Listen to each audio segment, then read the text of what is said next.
Tapi yang pulang kok cuma bertiga, Mas. Di sana, kami tidak menemukan Rozi. Kemana Rozi? Aku berdiri mendekatinya.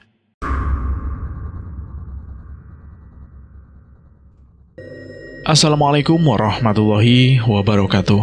Jumpa lagi di Lentera Hitam. Tentunya masih bersama Bobby yang akan menceritakan kisah misteri pendakian gunung. Bagaimana kabarnya teman-teman semua? Pastinya baik-baik saja, sehat selalu, sukses selalu, dan selalu dimudahkan segala urusannya. Amin. Pada kesempatan kali ini, saya akan melanjutkan cerita yang sebelumnya. Cerita yang berjudul Melanggar Pantangan. Buat teman-teman yang belum mendengarkan episode sebelumnya, alangkah baiknya mendengarkan terlebih dahulu, agar mengerti alur ceritanya. Dan tidak usah lama-lama, bagaimana kelanjutan kisahnya? Kita langsung saja ke ceritanya. Cerita horor dimulai.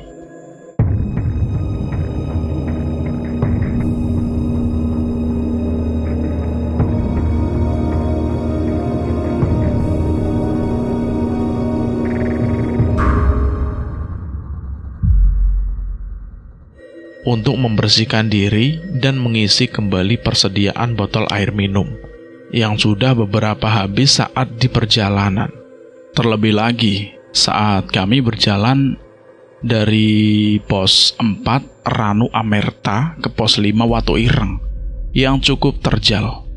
Walaupun awalnya landai-landai saja, aku bersyukur sekali dan berpikir ini mungkin akan menjadi perayaan kelulusan yang sukses bagi kami. Akan tetapi, mengapa masih saja ada hal yang membuatku cemas? Entah apakah itu.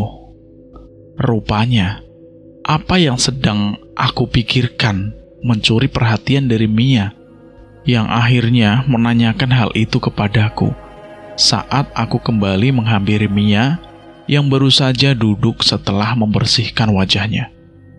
Kayaknya gelisahnya pindah nih ya, tanya si Mia padaku, yang sebenarnya bisa dilihat kalau Mia mengejekku. Halah, enggak lah, mungkin kecapean aja aku menjawab sembari tertawa kecil. Aku gak menyangka akhirnya kamu bisa senyaman ini juga ya, sambungku kepada si Mia. Mia hanya tersenyum sambil memandangi air sungai yang mengalir tidak begitu deras. Setelah menghela nafas, dia mengungkapkan hal yang menjadi kekhawatirannya waktu itu. Dan baru saja aku mengetahui kalau telepon genggam miliknya tertinggal di mobil. Aku sempat terkejut karena juga baru menyadari hal itu. Mia kemudian melanjutkan ceritanya mengenai pengalaman berbeda yang dialaminya kemarin di villa. Malam itu memang jelas Mia berbicara dengan Pak Karno, penjaga villa milik orang tua si Mia itu. Dan memang mengenal Mia dari kecil. Anggapku mungkin saja dia yang menutup gerbang villanya tadi pagi. Namun hal yang membuatku terkejut saat Mia mengatakan setelah dapat pesan dari orang tuanya bahwa Pak Karno baru dapat menjaga villanya pada Sabtu pagi. Sedangkan Mia berbicara dengannya malam itu saat kami menginap untuk merencanakan rapat kecil. Bagaimana mungkin orang tuanya bisa berkata demikian? Tetapi setelah Mia menanyakan hal itu ke penjaga villanya, ia pun berkata hal yang sama dengan orang tuanya. Bahkan dia mengirimkan foto bahwa beliau, Pak Karno, tengah ada di rumah Mia bersama ayah Mia dan baru berangkat malam Sabtu dari rumah Mia di luar kota. Mia mengatakan mungkin saja dia mimpi atau hanya Pak Karno yang lupa mengingat waktunya, hingga mengira waktu itu yang sama saat Mia berbicara dengan Pak Karno. Namun hal yang membuatku terkejut, aku sendiri melihat lelaki itu mengenakan baju yang sama pada malam Sabtu di luar halaman vilanya, tanpa dapat aku lihat wajahnya yang jelas. Entah aku yang salah atau hanya kebetulan. Perbincangan kami ternyata cukup lama, hingga membuat Rozi memanggil kami dari atas. Aku dan Mia bangkit pergi kembali ke tenda. Namun, lelaki itu ternyata ada di sungai juga. Di sisi yang lain tengah mengambil air untuk persediaannya. Dia hanya diam dan memandangi kami yang belum jauh dari sungai. Aku yang merasa aneh, berpandangan dengan Mia, dan memutuskan turun lagi untuk menanyakan ada apa dengannya, yang barangkali dia ingin minta bantuan kami. Namun baru saja kami berniat turun dan menoleh ke arahnya, sudah tidak kami lihat lelaki itu. Kami kembali berpandangan hingga suara lelaki itu seperti tepat ada di telinga kami mengatakan hal yang sama antara aku dan Mia. "Pulang!" Halus dan dingin sekali bisikannya. Membuatku dan Mia menoleh mencari lelaki itu yang seharusnya ada di dekat kami dengan suara sedekat itu. Dan hal yang tidak kami sangka, lelaki itu berdiri di tempat yang lain di sisi pohon yang besar. Mia menjatuhkan botolnya. Wajahnya pucat, jelas ketakutan. Segera aku ambil botol yang dijatuhkan oleh Mia itu dan menarik tangannya untuk segera pergi dari tempat itu. Sesampainya kami di tenda, aku segera memberitahukan hal ke Mia untuk tidak menceritakan hal itu kepada Ulil dan Rozi. Aku membuat Mia agar bersikap seperti tidak ada apa-apa. Kami yang baru saja sampai ke tenda ternyata tidak menemukan Rozi dan lelaki itu. Hanya ada Ulil yang sedang memasak mie rebus untuk kami makan. Karena memang kami memutuskan untuk tidur di sana terlebih dahulu dan baru akan pergi ke puncak besok pagi-pagi sekali. Hal itu juga menjadi pertimbanganku agar perjalanan kami pulang pun tidak sampai larut malam.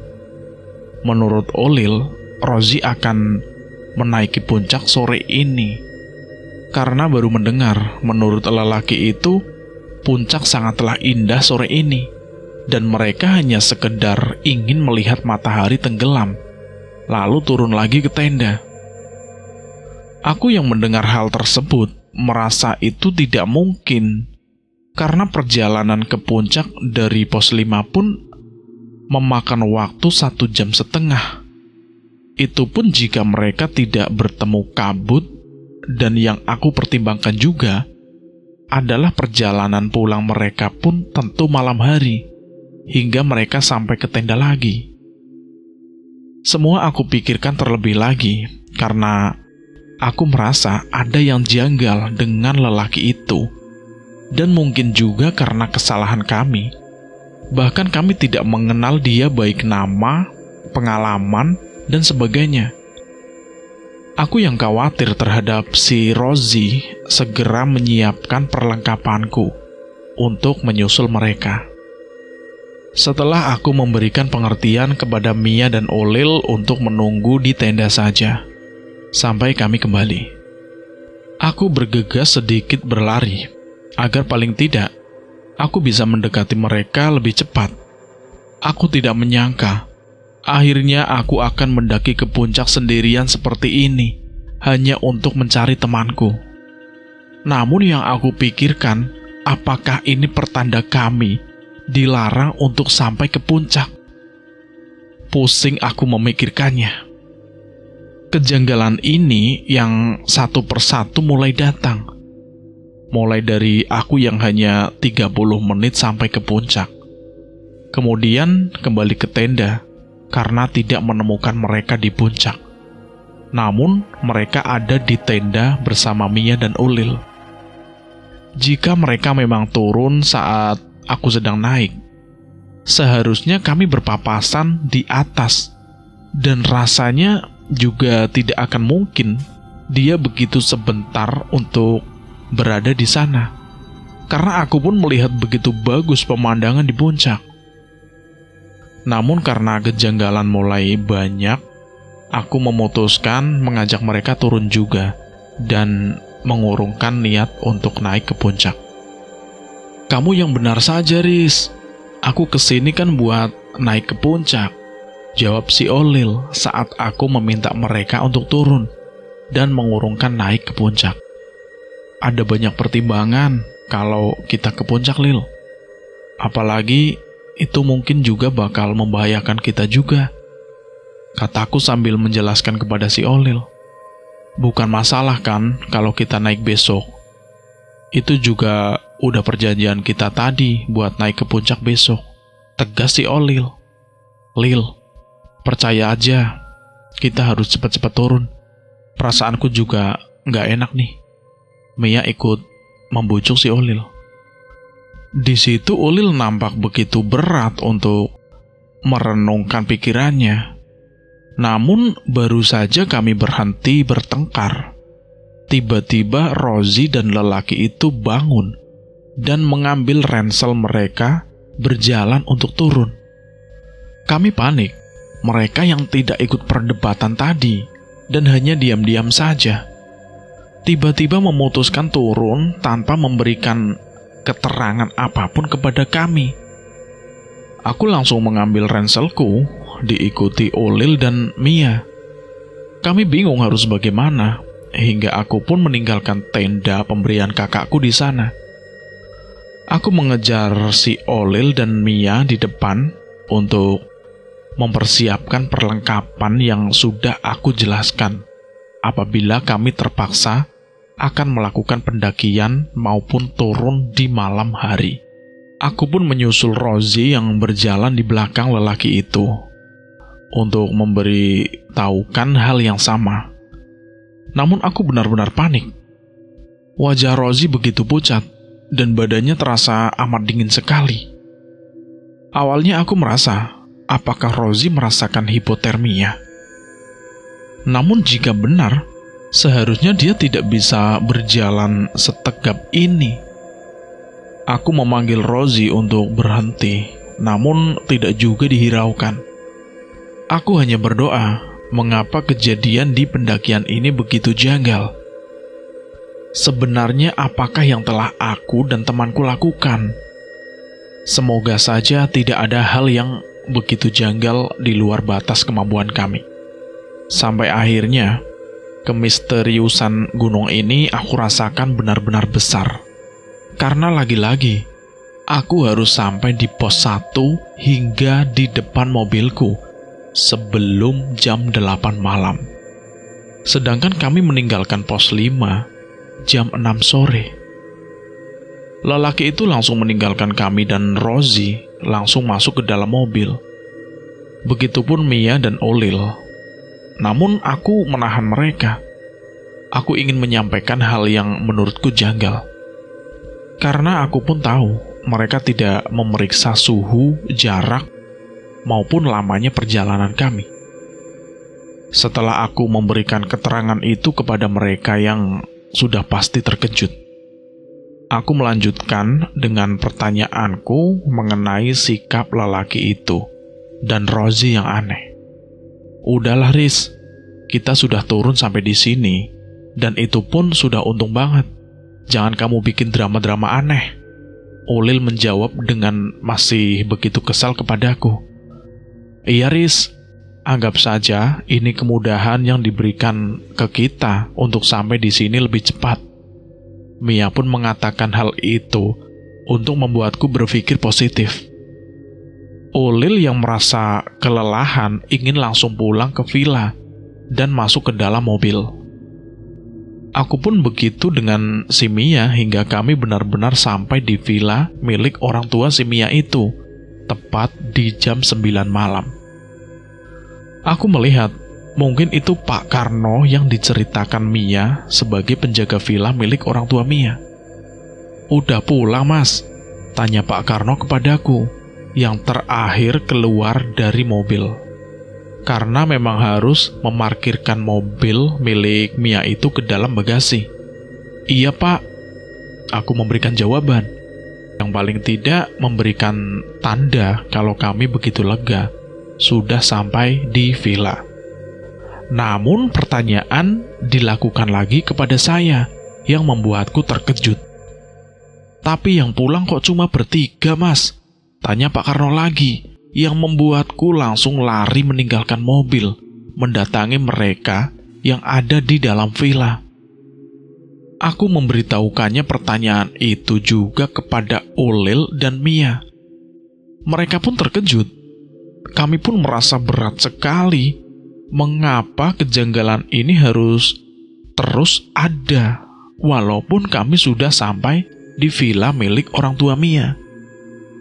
Kami langsung mencoba memastikan keberadaan si Rozi, yang menurut si Ulil, dia langsung menuju kamarnya. Dan benar saja, di sana kami tidak menemukan Rozi. Kami mencari Rozi di seluruh bangunan villa ini, namun tidak menemukan Rozi sama sekali. Kami begitu kebingungan kemana Rozi dan apa yang sebenarnya terjadi. Baru saja telepon milikku berdering. Segera aku mengangkat telepon milikku. Aku begitu terkejut. Ternyata telepon itu dari orang tua Rozi, yang mengatakan bahwa orang tuanya baru saja mendapatkan telepon dari tim SAR yang menginformasikan menemukan telepon genggam milik Rozi yang berada di gunung. Dalam telepon tersebut, orang tua si Rozi itu berkehendak untuk pergi menuju pos pendaftaran pendakian Gunung Slamet. Aku pun segera menginformasikannya kepada si Ulil dan Mia, yang segera menuju ke sana juga. Rupanya, Pak Karno berkehendak untuk ikut bersama kami mencari Rozi. Aku yang bergegas dan sedikit mempercepat perjalanan. Kami sampai di pos pendaftaran dan sudah amat ramai di sana. Pak Karno langsung turun karena ingin menemui temannya, seorang juru kunci gunung itu, yang memang sudah berdiri bersama lelaki yang memandu kami saat melakukan pendakian. Kami menyusul Pak Karno, dan aku yang begitu kesal ketika baru saja melihat lelaki itu. "Kemana Rozi?" Aku berdiri mendekatinya, dan aku pegang bajunya, hendak memukul lelaki itu. "Mas, maaf mas, maaf, tolong berikan waktu saya untuk menjelaskan," jawab lelaki itu dengan gugup. Berdasarkan perkataan lelaki itu pun, menyangka bahwa kamilah yang tersesat. Karena dia mengatakan telah turun ke tenda setelah kembali dari puncak bersama Rozi, namun tidak menemukan kami. Hanya tenda dan ruang terbuka di pos 5 yang sepi tanpa pendaki yang lain. Hal ini begitu janggal karena pada saat itu justru kami turun dari pos 5 bersama lelaki itu dan Rozi. Begitupun dengan banyak tenda yang masih berdiri di pos 5. "Apa maksud kamu?" Aku begitu kesal mendengar perkataan lelaki itu. Aku yang tengah bersikeras meminta pertanggungjawaban dari lelaki yang memimpin pendakian kami. Tiba-tiba muncul pendaki yang lain menghampiri aku. Mereka merupakan kelompok yang kami temui di pos 5, karena tenda yang mereka dirikan persis di samping tenda milik kami. Mereka mengembalikan 2 tenda milikku yang mereka bawakan dari pos 5, dan memberikan perkataan bahwa dia memanggil kami karena melihat kami turun tanpa tenda. Namun begitu mereka menyusul kami sampai pos 4, tidak menemukan kami. Semua pendaki yang bersama kalian di pos 5 merasa kalian hilang, dan kami memutuskan melakukan pencarian di setiap pos dan tidak menemukan kalian. Begitu kata salah satu pendaki dari kelompok yang menghampiriku. Aku masih tidak bisa mengurai penjelasan mereka satu persatu. Mulai dari lelaki yang memimpin pendakian kami, yang telah mencari kami, sampai para pendaki yang tidak menemukan jejak kami yang turun meninggalkan tenda. Semua mengira kami telah hilang di atas. Namun justru kamilah yang merasa telah kehilangan Rozi. Namun lelaki itu mengatakan dalam pencariannya bersama Rozi terpisah di pos 4. Karena Rozi berlari terlihat khawatir mencari kami. Lelaki itu kemudian kehilangan jejak Rozi, hingga dirinya sampai di base camp dan menyampaikan berita kehilangan itu. Kini tim SAR bersama kelompok pendaki sudah membentuk tim pencarian. Di tengah keramaian kami yang sedang memberikan penjelasan satu persatu, datanglah keluarga Rozi yang ikut mencari Rozi sampai ke base camp. Ibu Rozi langsung pingsan mendengar anaknya telah hilang. Waktu semakin larut hingga pagi, Rozi belum juga ditemukan. Aku bersama keluarga Rozi berada di rumah sakit menjaga ibu Rozi. Kurang lebih hingga 3 hari, kami belum juga pulang berada di rumah sakit. Kami hilang harapan, karena kalau hari ketiga kami tidak kunjung mendapatkan kabar Rozi, maka pencarian dihentikan karena cuaca yang kami terima dari si Olil, yang harus bolak-balik ke base camp mencari kepastian.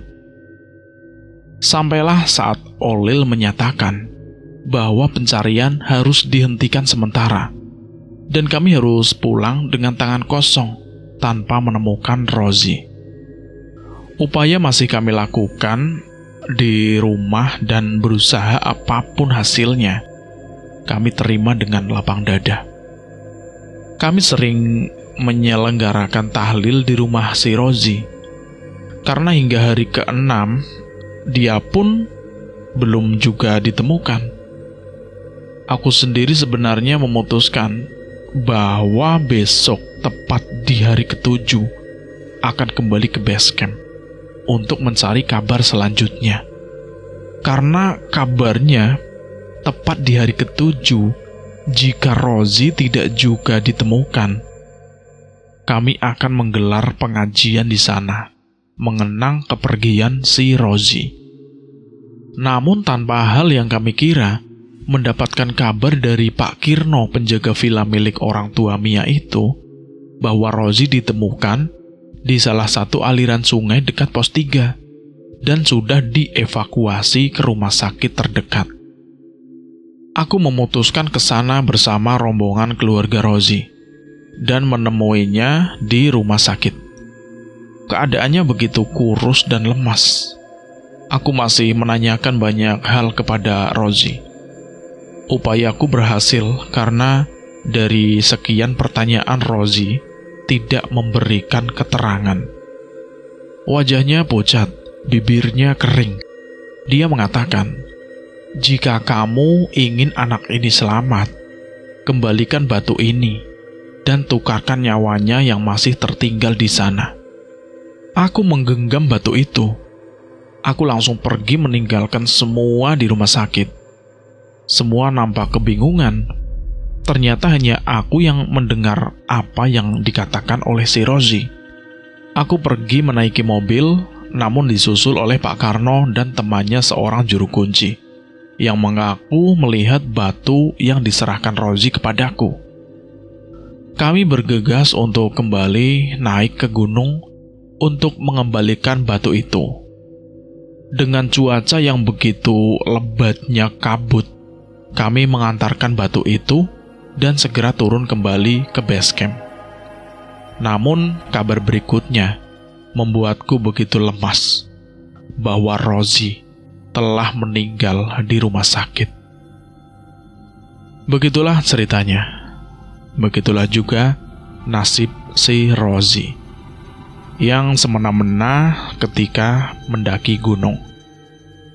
Buat kalian semua, sebagai pendaki gunung harus menjaga sikap, harus jaga tata krama.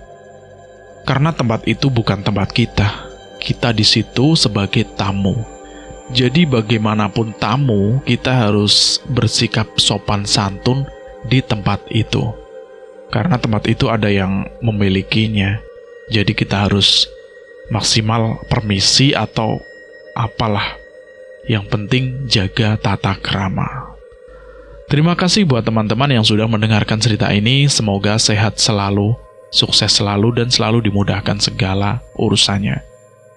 Dan buat teman-teman yang baru bergabung di channel ini, silahkan klik tombol merah dan tombol loncengnya, agar tidak ketinggalan cerita menarik lainnya yang ada di channel ini.